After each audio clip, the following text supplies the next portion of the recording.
As many of us begin to enjoy a 3-day weekend in observance of Martin Luther King Jr.'s birthday, this morning we're going to visit one of the few companies in America where workers enjoy a 3-day weekend every week of the year. American workers of all ages overwhelmingly say they'd like to shift to a 4-day work week, with large portions willing to change jobs or even industries to get the perk. Dozens of companies have recently tested the idea, and we wanted to know what it takes to make it work. Advanced RV outside Cleveland, Ohio, is no hotbed of ivory tower theories on the future of work. No, it's the kind of place where when the boss forwarded an email about testing a 4-day week, the workers mostly rolled their eyes. I read it and kind of chuckled a little bit, like, oh, that's cool, yeah, that probably works great in Europe. I was a little skeptical at first. When I first heard that, I thought it was a joke. No way is this gonna work. Not a chance in Hades. Advanced RV's 50 employees were already plenty busy making high-end, highly customized camper vans. Dave MacArthur handles metal fabrication. Brent Figuera works on the electric. Chris Perko does quality control. Mike Griffiths oversees production.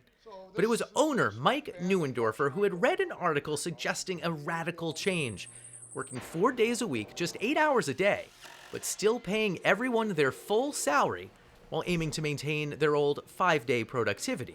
It would be a huge challenge, but if it worked, it would be the most significant thing I've ever done. Can you imagine giving 50 people a 3-day weekend?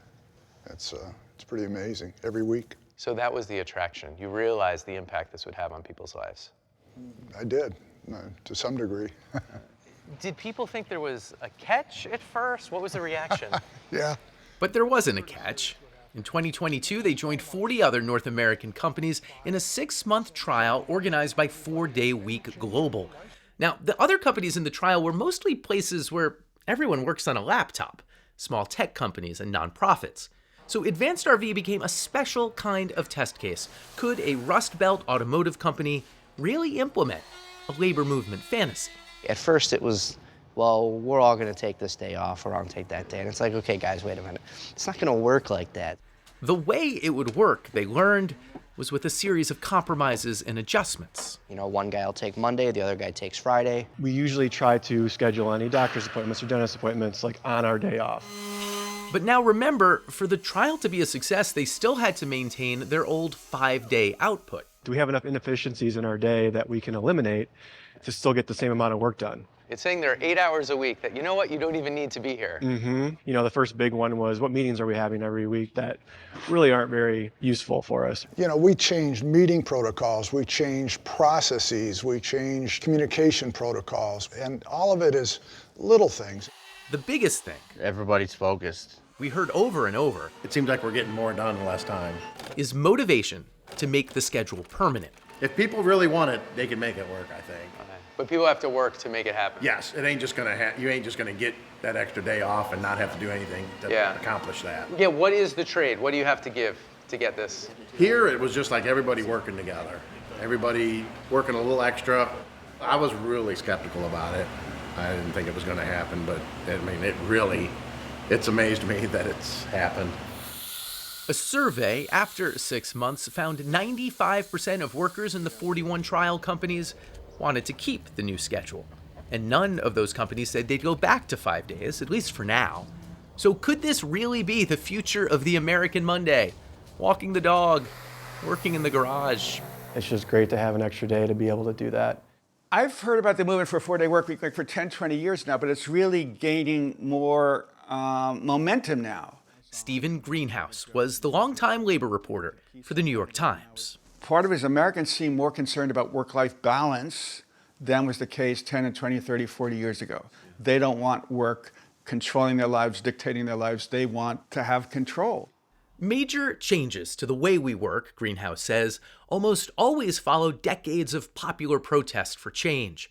But if the goal is a 32-hour work week, there may be a lesson in how we settled on a 40-hour work week just 100 years ago.